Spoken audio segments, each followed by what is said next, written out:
Kirk Douglas was most famous in the 1950s and 60s, which is often referred to as the Golden Age of Hollywood. He is closely associated with this era. He was known for his outstanding performances in two main categories of roles.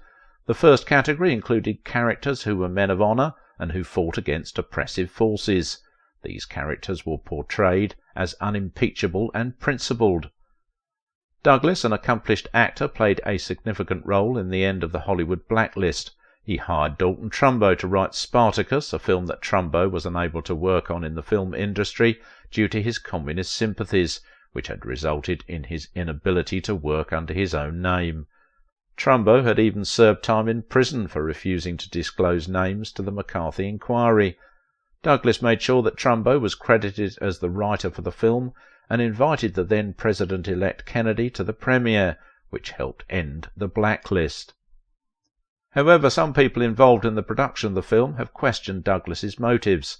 Some suggest that he may have wanted to frustrate Kubrick from taking credit for the screenplay, and that Douglas acted opportunistically rather than idealistically. Despite this, Spartacus is still an outstanding epic film that celebrates solidarity in the face of adversity. It has an IQ that is perhaps only surpassed by Lawrence of Arabia, and it is a powerful tribute to the human spirit in times of trouble. Unfortunately, after Douglas passed away, a different kind of unity emerged. A rumour had circulated for many years that Douglas had mistreated a teenage Natalie Wood in the 1950s, when she was just beginning her career at the Chateau Marmont. It is alleged that Douglas had invited the 15-year-old Wood to his room, where he treated her poorly for several hours before throwing her out, warning her not to tell anyone. The story has never been proven, but with Douglas's passing it was reported as true. Social media was quickly filled with tributes to Wood, and Douglas was vilified as someone who acted inappropriately and harmed others.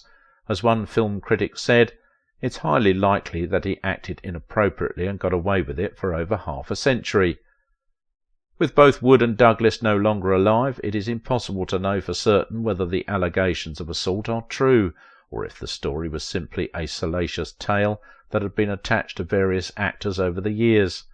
It would be unwise to view Douglas as a faultless figure. He was known to have a difficult personality, even admitting that he was the most unpopular actor in Hollywood. This was attributed to his aggression and anger, which he said stemmed from a challenging childhood.